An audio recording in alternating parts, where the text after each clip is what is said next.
కాపాడగలుగుతామో at least ఒక 10% కాపాడగలుగుతాం fine well and fine ఇంకా ముందు కాపాడుకుందాం కొన్ని సినిమాల్లో ఉంటాయి సార్ హీరో అన్ని చెడ్డ పనులు చేస్తుంటాడు ఫస్ట్ వాడు మర్డర్లు చేస్తుంటాడు అన్ని చేస్తుంటాడు సడన్ గా ఒక రోజున వాడికి బోధి చెట్టు కింద బుద్ధుడు జ్ఞానోదయం అయినట్టు వాడికి అయిపోయి వాడు మంచిగా మారిపోతాడు లాస్ట్కి క్లైమాక్స్లో మారిపోతాడు అనమాట ఇట్లా అంతా చేస్తే నేను ఇట్లా అయిపోయాను కాబట్టి ఈ కంటెస్టెంట్లు కూడా ఎవరైతే ఇట్లాంటి బూతులు తిట్టి అంతా లోపలికి వెళ్ళారో వాళ్ళు వాళ్ళు ఆడేసుకుందాం అని చెప్పి అనుకున్నప్పుడు లోపలికి వెళ్ళిన తర్వాత వాళ్ళ మంచి బిహేవియర్ చూసి అరే చెడ్డవాళ్ళు మంచివాళ్ళుగా మారారే పోయేవాడు వాల్మీకి అయ్యాడే అన్నట్టుగా వీళ్ళు మంచిగా మారారు మంచి పేరు తెచ్చుకున్నారు అని చూపించడం కోసం కూడా కొంతమంది తీసుకుంటాడు ఎలా అంటే వీళ్ళ నిన్నాళ్ళు మీరు ఓహో అలేకే చిటిపికల్స్ అంటే పచ్చి బూతులు తిడుతుంది అమ్మల్ని బట్ ఆవిడ నిజం బిహేవియర్ చూడండి ఆవిడ ఎంత మంచిగా ఉందో అంటే కళ్ళకు కనిపించేవన్నీ నిజాలు కాదు అని చెప్పి చూపించడానికి కూడా కొన్నిసార్లు ఇటువంటి వాళ్ళని తీసుకోవడం జరుగుతుంది దాంట్లో సార్ ఇంకొకటి చెప్తా సార్ రైట్ కరెక్ట్ ఇది మీరు ఒక మంచి నాకు ఏంటంటే సార్ దానిపైన ఇప్పటికీ నాకు పూర్తి అవగాహన లేదు నిన్న 12th ఫెయిలో 10th ఫెయిలో సినిమా వచ్చింది నాకు తెలిసి దాంట్లో రియల్ లైఫ్ స్టోరీ అది బయోపిక్ ఒకరేమో వాళ్ళ వైఫ్ ఏమో ఐఏఎస్ ఆఫీసర్ అవుతారు తర్వాత ఆయన ఏమో ఐపీఎస్ ఆఫీసర్ అవుతారు మీకు కూడా తెలియదు sir no idea sir Arjun Reddy cinema ఎంతమంది చూసారు ఇక్కడ లేదు సార్ అంటే మనకు తెలియవు అన్ని కూడా కొన్ని జనరల్ గా మంచిగా వచ్చే కూడా ఉన్నాయి సో దానిపై ఇంపాక్ట్ సార్ ఒకటే చెప్తాను సార్ మీరు ఒక్కటే ఆలోచించండి ఇప్పుడు ఈ బిగ్ బాస్ షో పైన ఇంత చర్చ జరుగుతుంది కదా సార్ కేబీసీ కోన్ పనేగా కరోడ్పతి ఇప్పుడు నిన్ననో మొన్ననో ఏదో ఇష్యూ అయినట్టుంది సార్ ఒక చిన్న బాబు అభిషేక్ ఏదో పేరున్నది ఓన్లీ న్యూస్ మాత్రమే చదివినా సార్ నేను వీడియో ఇంకా చూడలేదు ఏమైంది అనేది ఏదో సమ్ మిస్బిహేవ్ అయిందా మరి అది ఏమైందో తెలియదు నిన్న మొన్న ఒక పేపర్లో కూడా వచ్చింది ఆంధ్రజ్యోతి పేపర్లో సెకండ్ పేజ్లో మొత్తం కంప్లీట్ ఒక సైడ్ అంతా వేసిరు వాళ్ళు ఏమైందో తెలియదు ఈ రోజు కేబీసీ పైన కూడా చర్చ జరుగుతుంది ఆ పిల్లోడి యాటిట్యూడా మరి తల్లిదండ్రులదా మరి సెలక్షన్లో ఏ రకమైనటువంటి కేబీసీకి కూడా పోవాలంటే సెలక్షన్లో ఇది అవుతుంది అది ఏమైందో నాకు తెలియదు నాకు పూర్తిగా అవగాహన లేదు నేను ఓన్లీ న్యూస్ చూసి మాత్రమే మాట్లాడుతున్నా ఇంకా లోతులకు పోయి చూడాల్సి ఉన్నది అది ఏందనేది మీరు అదే అంటున్నాను మీరు బిగ్ బాస్ అట్లాంటిది కొంచెం అంటే మీకు నచ్చకపోయినా కొంచెం లోతుగా చూస్తే నేను అనేది ఏంటంటే ఈ అబ్యూజివ్ లాంగ్వేజ్ కానీ అదొకటి నేను అది చూడలేదు అదొక్కటే థ్యాంక్ యూ సార్ మేము చూడదలుచుకోలేదు అది ఎంకరేజ్ చేయరు ఇది నేను గ్యారంటీగా చెప్తా కొంచెం చిన్న తేడా వచ్చినా వచ్చి లెఫ్ట్ అండ్ రైట్ ఇస్తారు సార్ మా పోరాటం ఒకటే నష్టం జరుగుతుందనే కదా మా బాధ సార్ మా పోరాటం ఒకటే వచ్చినప్పుడు ఎడిట్ చేసి మా పోరాటం ఒకటే వాళ్ళు చేసినాక నాగార్జున గారు సాయంత్రం పొద్దున్న వస్తారంటారు నాకు తెలిసి ఎప్పుడు ఒకసారి వస్తాడు బాస్ అని విధంగా వస్తుంటాడు కదా మాకు అది ఎప్పుడు వస్తుంది అప్పటికి వ్యూవర్షిప్ అయిపోతుంది కదా చూసే వాళ్ళు పబ్లిక్ చూసేస్తారు కదా సార్ మా పోరాటం ఒకటే బిగ్ బాస్ షోని బ్యాన్ చేయడము ఉత్తమమైన పని నంబర్ 1 లేదు నిజంగానే కొనసాగిస్తాం బిగ్ బాస్ కాదు ఇప్పుడు మళ్ళీ బిగ్ బాస్ వాళ్ళు ఏం చేస్తారంటే ఇప్పుడు లీగల్ గా పోయినా కూడా మేము ఒక్కటే చేస్తున్నామా ఇవి కాదని చెప్పొచ్చు లేకపోతే మన దాంట్లో అబ్యూసివ్ కంటెంట్ ఏందో అడగొచ్చు అన్ని జరగచ్చు మళ్ళీ ఒక ఎగ్జాంపుల్ చెప్తాను అంత మధ్యలో అర్జున్ అండ్ కార్తికేయన్ ఏదో సినిమా వచ్చింది శక్తి బహుశా దాంట్లో రూరల్ కేటగిరీకి సంబంధించిన వాళ్ళకి చదువు ఉండదు బుకిష్ నాలెడ్జ్ ఉండదు ఆ సినిమాలో దాచిన దాంట్లో సైన్స్ నాలెడ్జ్ ఇచ్చేసి అద్భుతాలు క్రియేట్ చేయగలుగుతారు రాకెట్ సైన్స్ క్రియేట్ చేయగలుగుతారు అంత అద్భుతాలు ఉంటాయి ఆ సినిమా వరకు తెలుసా మొన్న వచ్చిన పుష్ప చూసి అంటే మీకు పిల్లలకు కూడా పుష్ప అనే సినిమాకి సంబంధించి చాలా మంది పుష్ప అని చెప్పి అంటున్నారు మరి ఆ సినిమా ఇంపాక్ట్ ఇక్కడ ఎందుకు లేదనంటే అదే అంటున్నా ప్రమోషన్ చేస్తారు పేరెంట్స్ లో కూడా మన డైరెక్షన్ పేరెంట్స్ లో కూడా జనరల్ మన వ్యూ కూడా పెద్ద సినిమా వస్తుంది పెద్ద హీరో ఎవరు ఉన్నారు అంతవరకే చూస్తా కానీ దాని నాలెడ్జ్ ఏముంది ఎవరు పట్టించుకోం కూడా మన ఇంట్లో మన పిల్లలకి ఎట్లా రీచ్ అవుతుంది అయితే ఫోన్స్ లేదా బిగ్ బాస్ పిలిచి బిగ్ బాస్ ఛాన్స్ ఇచ్చిన ఆశ్చర్యపోకర్లా ఎందుకంటే ఆయన్ని తిట్టడం కూడా కొన్నిసార్లు క్వాలిఫికేషన్ బిగ్ బాస్ ని తిట్టిన వాళ్ళు కూడా ఉన్నారు అంటే ఇప్పుడు మేము బిగ్ బాస్ లోకి పోతాం అంటారా పిలిస్తే వెళ్తారా ఇల్లుడే సార్ మేము ఒక కాల్ ఉన్నారు పద్మావతి కాల్ ఉన్నారు పద్మావతి గారు మాట్లాడండి ఒక విషయం అండి ఇది బిగ్ బాస్ అనే షో అనేది హలో చెప్పండి మాట్లాడండి వినపడుతుంది బిగ్ బాస్ షో అనేది యాక్చువల్ గా చెప్పాలి అని అంటే మానసిక వికాసం పొందడానికి వెళ్ళే షో అది అందరూ మంచి వాళ్ళు వెళ్ళి ఏదో మంచితనాన్ని చూపించడం కాదు కదా ఓకే మీరు అన్నట్లు వచ్చే క్యాండిడేట్స్ కరెక్ట్ కాదు అనేది మీరు అంటున్నారు ఆ కరెక్ట్ కాని క్యాండిడేట్స్ ఎవరైనా సరే మంచి నేర్చుకుని వెళ్ళే అవకాశమే ఉంటుంది కదా దానిని ఎందుకు ఆలోచించట్లేదు అది ఒకటి ఇప్పుడు పిల్లలు అందరూ ఇవి చూసి నేర్చుకుంటున్నారు అని అంటున్నారు కదా ఫస్ట్ ఇళ్లలో కొట్లాటలు చూసి నేర్చుకోవటం లేదా లేకపోతే మనం పెంచే పద్ధతిని బట్టి అసలు మామూలుగా అంటే అసలు ఎవరితో ఎలా ఉండాలి ఏంటి అనేది అది దాన్ని బట్టి నేర్చుకోవట్లేదా ఇప్పుడు ఈ ఆధునికమైన యుగంలో ఉన్నప్పుడు మనము ఇప్పుడు ఆడ మగ అసలు తేడా ఎందుకు వస్తుంది ఫస్ట్ అసలు అది దానికి సమాధానం చెప్పండి ముందు ఎవరైనా కానీ ఇప్పుడు ఇంకొక విషయం ఓకే ఒకళ్ళనొకళ్ళు ఎవరికైనా ఇప్పుడు ఇంట్లో వాళ్ళందరినీ వదిలేసి వెళ్ళారు, ఓకే అక్కడ పక్కన ఉన్న వాళ్ళని వాళ్ళ ఏదో అన్నో చెల్లో సంథింగ్ ఏదో అనుకున్నట్లుగా వాళ్ళకేదో వైఫ్ కలిసి మామూలుగా మాట్లాడుకుంటామో లేకపోతే ఒకళ్ళనొకళ్ళు ఓదార్చుకోవటమో జరిగితే కనుక దానిలో కనిపించిన తప్పు ఏముంది? ఓకే ఇప్పుడు మీరేమన్నారు ఇందాక, ఎవరో చిన్న పిల్లవాడు ఒకళ్ళని చంపేశారు, లేకపోతే ఇంకొకళ్ళు కొట్టేశారు, ఇంకొకళ్ళు ఇచ్చేసారు అని అంటారు. ఇది బిగ్ బాస్ ఒకటే ఇప్పుడే స్టార్ట్ అయిన షోనా, లేకపోతే దీనికంటే ముందు ఇంకా ఇట్లాంటి షోస్ అసలు అలాంటివి ఏమి లేవా? ఇంకా ఇట్లాంటి అంటే ప్రపంచంలో ఇంకా అసలు ఏ సోషల్ మీడియాలో ఇంకా అలాంటివన్నీ ఏమీ లేదా? అంటే నేను బిగ్ బాస్ ఫ్యాన్ గా నేను మాట్లాడలేదు, యాజ్ ఏ ఒక పేరెంట్ గా నేను మాట్లాడుతున్నాను. మనము పిల్లల్ని పెంచే పద్ధతిగా పెంచితే కనుక ఏది చూసినా కూడా వాళ్ళు కంట్రోల్ చేసుకోగలిగిన ఇది, వాళ్ళని ఏది ఎక్కడ ఏది ఎడ్యుకేట్ చేసుకోవాలి అనేది, అది ఏది నేర్చుకోవాలి అనే విధానంలో మనం పెంచితే కనుక ఇవన్నీ చూసి ఏదో ఎగ్జాగరేట్ అయిపోతుంది, ఏదో వాళ్ళు ఏదో మారిపోతారు చేస్తారు అనే దానికి మనం అసలు చెప్పాల్సిన ఆలోచించాల్సిన అవసరమే ఉండదు కదండి.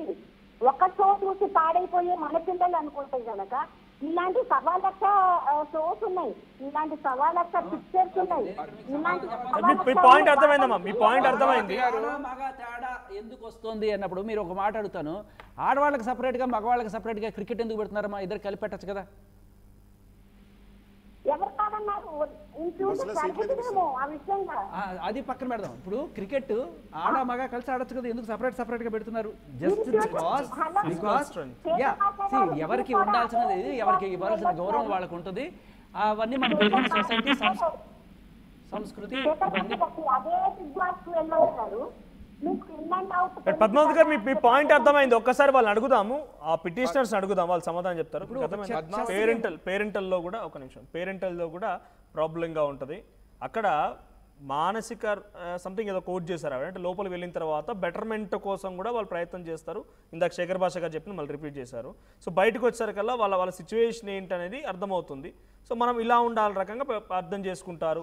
సో చెల్లిగానో అన్నగానో ఉండొచ్చు, మనం చూసే విధానంలో ఉంటుంది. పేరెంటల్లో కూడా ప్రాబ్లమ్స్. అవును సార్, మేము అదే అంటున్నాము. ఆ బిగ్ బాస్ షోల నుంచి వచ్చేది నాట్ ఈవెన్ 0.001% పబ్లిక్ ఉంటారు. 4.5 crores నేను అదే అంటున్నాను, పద్మావతి గారు అదే అంటున్నారు, వాళ్ళకి పోయేటోళ్ళు కొంచెం మారి వస్తారు, లేకపోతే మంచిగా చూపిస్తారు. మేమేమంటున్నాం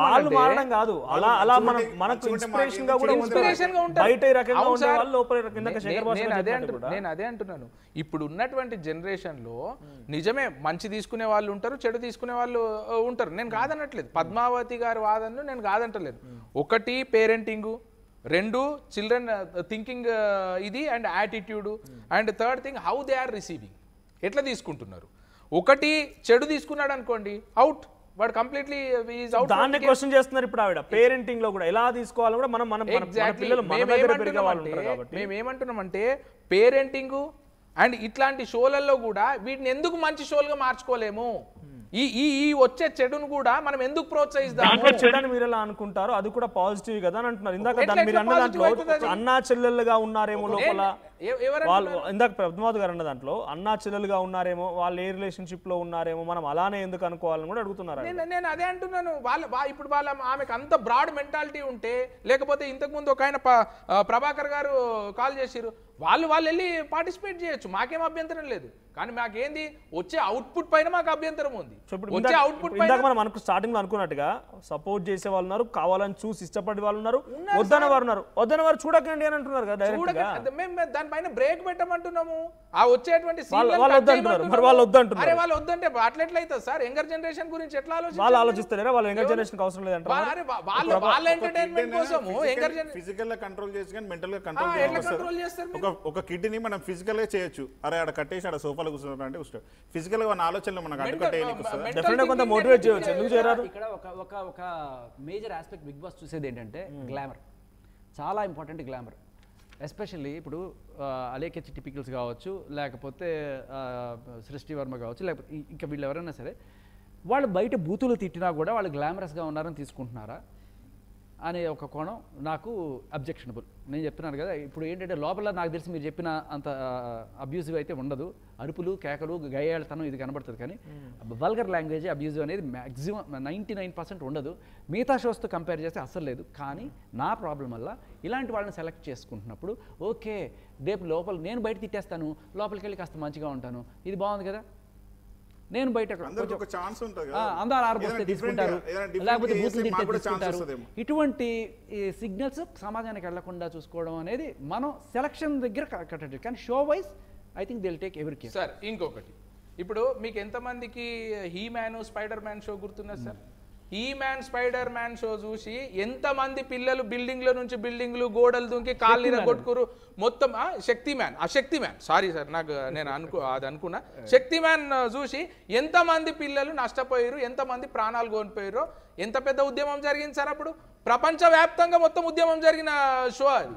మరి మీరు అంటున్నారు కదా, మరి అప్పుడు పేరెంటింగు, అప్పుడు ఆలోచన విధానము ఎప్పుడో 2000లో 95లో జరిగినటువంటి ఈ శక్తి మ్యాన్ దీనిపైనే మోటివేట్ అయితే, ఇప్పుడున్న జనరేషన్ జస్ట్ సార్ ఏఐ వచ్చింది, మిగతా అడ్వాన్స్డ్ టెక్నాలజీలో ఎక్కడ పడితే అక్కడ స్క్రీన్లు ఉన్నాయి. ఎట్లా మోటివేట్ గారు సార్, ఎట్లా మోటివేట్ గారు సార్? ఇప్పుడు మన శక్తి సరిపోతుందా సార్? దాంట్లో టెక్నాలజీ పెరగడం మూలంగా కూడా మరి నిజంగా వాళ్ళు మోటివేట్ అయ్యి ఉంటారు. ఇబ్బంది మరి ప్రతి దాంతో కూడా అవుతుంది కదా, ఇబ్బంది ఉంది. కానీ ఎంత ఎక్కడెక్కడ కంట్రోల్ ఇప్పుడు లీడర్ కి జనాలకి ఉన్నది అంటే నేను కంట్రోల్ చేసుకుంటా అంటే ఏకంగా సమాజాన్ని బాగు చేద్దాం ఆయన వచ్చారు. సో మొత్తం రూట్ కాజ్ నేను కొడతాను, నేను ఒక్కడే చేసుకుంటే ప్రతి ఒక్కరు ఇంట్లో చేసుకోలేదు. ఇంకో కాలర్ తీసుకుందాం మనం, వరప్రసాద్ గారు. వరప్రసాద్ గారు మాట్లాడండి. వరప్రసాద్ గారు హాయ్, మాట్లాడండి. సార్ ఇష్యూ అనేది ఈ షో మీద అంత ఇవ్వాల్సిన అవసరం లేదేమనుకున్నా సార్. ఇది ఒక రియాలిటీ షో కింద మనకి ఎప్పటి నుంచో వస్తుంది. చక్కగా ఒక ఎంటర్టైన్మెంట్ తోటి ప్రేక్షకులందరినీ కట్టిపడేసే ఇటువంటి ప్రోగ్రామ్ ని మనం కొంచెం నెగిటివ్ గా థింక్ చేస్తున్నామేమో. చక్కగా ఎంటర్టైన్మెంట్ పర్పస్ నే చూస్తే బాగుంటుందని నా ఉద్దేశం సార్. సార్ ప్రసాద్ గారు మీ ఏజ్ ఎంత సార్? దయచేసి తప్పుగా అనుకోకపోతే మీ ఏజ్ చెప్పాలి ఒకసారి. నా ఏజ్ వచ్చి 49 ఇయర్స్ సార్. 49 ఇయర్స్ సార్, మీరు పెద్దవాళ్ళు నాకన్నా. నేను 100% రెస్పెక్ట్ చేస్తా సార్. మన యంగర్ జనరేషన్ గురించి ఏం చేద్దాం సార్, అది ఒక్కసారి దానికి సూచన చెప్పండి. యంగర్ జనరేషన్ ని కొంత సోషల్ మీడియా వల్ల ఇన్ఫ్లుయెన్స్ అవుతున్నారు, వాళ్ళని ఎటువైపు నడిపిద్దాం సార్, దానిపైన ఒక్కసారి చెప్పండి. కాదు సార్, ఇప్పుడు అర్జున్ రెడ్డి అనే సినిమా మన తెలుగు ప్రేక్షకులకి అప్పట్లో పోస్టర్ మీద చిన్న ఇది ఉంటేనే మనం ఫైట్ చేసాం, కానీ దాని ద్వారా ఏం అవ్వలేదు. సినిమా రిలీజ్ అయిన తర్వాత బ్లాక్ బస్టర్ అయింది సార్.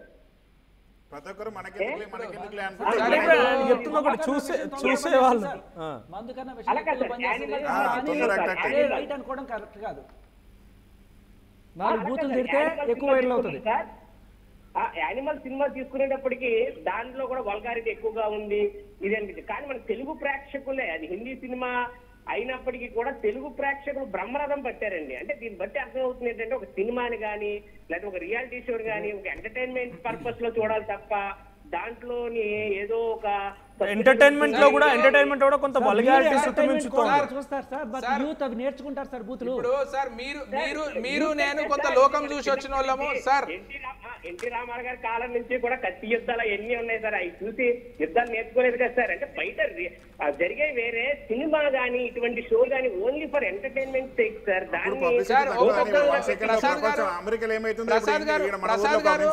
ప్రసాద్ గారు మీరు నేను లోకం చూసి వచ్చినాము, మీకు నాకు అవగాహన వేరు.